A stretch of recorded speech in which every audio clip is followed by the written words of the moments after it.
Est-il obligatoire de légaliser son attestation de prise en charge? Si oui, où la légaliser? Tu es prêt à partir étudier à l'étranger et tu te demandes c'est quoi cette fameuse attestation de prise en charge? En quoi est-elle si importante dans ton projet d'études et pourquoi est-il nécessaire de la légaliser? Tu es au bon endroit, reste surtout jusqu'à la fin de cette vidéo car dans cette vidéo, je vais te présenter en détail ce qu'est l'attestation de prise en charge, en quoi est-elle importante dans ton projet d'études et pourquoi est-ce qu'il est important de le légaliser. Ne quitte surtout pas cette vidéo car je t'apprendrai aussi des conseils pratiques pour faciliter ta démarche et éviter les pièges liés à cette étape cruciale. Si tu es alors prêt à découvrir les mystères de cette étape cruciale pour ton projet d'études, retrouvons-nous juste après cette petite transition.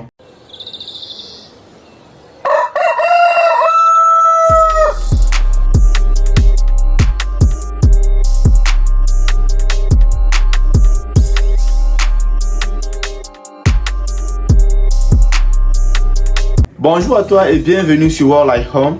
Si c'est la première fois que tu nous découvres, prends 2 minutes pour t'abonner, de liker et d'activer la cloche de notification. Ici, nous parlons d'études à l'étranger, de demandes de logement, des familles d'accueil, des jobs étudiants, des procédures de visa ainsi que plusieurs autres sujets liés aux étudiants en mobilité. Et aujourd'hui, nous allons parler d'un sujet assez intéressant qui préoccupe bon nombre d'étudiants en mobilité voulant étudier à l'étranger.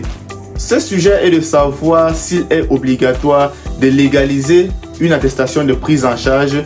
Si oui, où la légaliser? Et si on ne la légalise pas, quels sont les risques auxquels on s'expose? Reste surtout jusqu'à la fin et n'hésite pas à nous laisser tes commentaires ou bien tes questions dans le chat ou bien à nous rejoindre sur World Like Home Community. L'adresse s'affiche au bas de ton écran. Let's go! Alors, c'est quoi l'attestation de prise en charge et quel est son rôle dans ton projet d'études? L'attestation de prise en charge est tout simplement un document officiel par lequel une personne ou une entité s'engage de prendre en charge financièrement les frais d'études d'un étudiant étranger pendant son séjour dans un pays donné. Son rôle essentiel est de rassurer les autorités du pays d'accueil de la solvabilité et de la capacité du garant à subvenir aux besoins financiers de l'étudiant dans le pays étranger pendant toute sa période d'études. C'est un document clé pour obtenir un visa d'études et s'inscrire dans une institution académique à l'étranger. En clair, l'attestation de prise en charge garantit aux autorités que l'étudiant disposera des moyens nécessaires pour couvrir les frais de logement, de santé, de nourriture, etc. pendant toute sa période d'études dans le pays d'accueil. Pourquoi est-il nécessaire de la légaliser?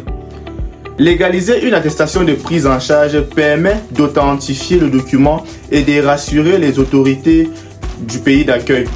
Ne pas la légaliser peut entraîner des conséquences et des dommages graves, allant du refus du visa ou bien d'inscription dans un programme jusqu'à l'équité procédurale. Il est souvent nécessaire et recommandé de légaliser son attestation de prise en charge pour authentifier ce document. Maintenant, où se rendre pour légaliser notre attestation de prise en charge?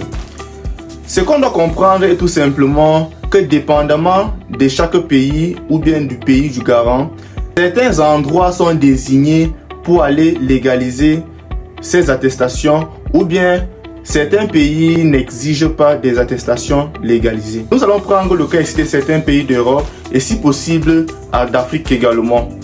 Pour étudier en Belgique, il est obligatoire de légaliser son attestation de prise en charge auprès d'une autorité belge. Ça peut être une ambassade ou bien une mairie. De même qu'en France et en Suisse, il est évident que la légalisation se fait dans les mairies de la ville de résidence du garant. En France, vous pouvez légaliser votre attestation de prise en charge à la mairie. Et en Suisse, vous pouvez également vous rendre dans la mairie de votre ville de résidence pour légaliser votre attestation de prise en charge. Autrement, essaye d'avoir la liste des documents nécessaires pour une demande de visa étudiante auprès de l'ambassade de ton pays.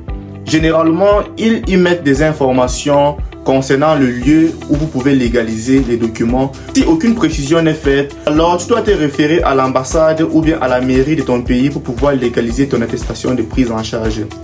Il faut noter que certains pays obligent la légalisation de l'attestation, tandis que pour d'autres, c'est juste un choix. Tu peux choisir de légaliser ou pas. Mais dans la plupart des cas, il est nécessaire de la légaliser pour authentifier le document aux yeux des autorités du pays d'accueil et ainsi augmenter ses chances d'avoir un visa au premier coup. Ne pas légaliser ton attestation de prise en charge pourrait compromettre ton projet d'études et impacter sur ta demande de permis d'études. Certains pays ou universités exigent que le document soit légalisé, tandis que d'autres, c'est juste un choix. Il est donc important de se renseigner auprès des autorités compétentes de ton pays et anticiper sur les délais de dépôt du dossier. Et toujours bien vérifier les exigences du pays d'accueil en matière de documents pour éviter de tomber dans certains pièges qui pourraient compromettre ta demande de visa. Nous voilà arrivés au terme de cette petite vidéo sur l'attestation de prise en charge. Une étape assez importante pour toi qui veux étudier à l'étranger. Tu sais à présent pourquoi il est important de la légaliser ou la légaliser et son rôle dans ton projet d'études. N'hésite surtout pas à te renseigner auprès des autorités administratives de ton pays pour en savoir plus sur les documents nécessaires, où est-ce qu'il faudra les légaliser et si possible, comment les légaliser. N'oublie surtout pas que ce document est important pour obtenir un visa et t'inscrire dans une institution académique étrangère. Alors, n'hésite surtout pas à bien te renseigner auprès des autorités compétentes, à anticiper les délais et à suivre exactement les exigences de chaque pays d'accueil. Avec un bon réflexe et avec tout ceci réuni, ton projet d'études sera un succès dans ce domaine-là. Sur ce, on se retrouve sur World Like Home Community. Le lien est en bas de ton écran.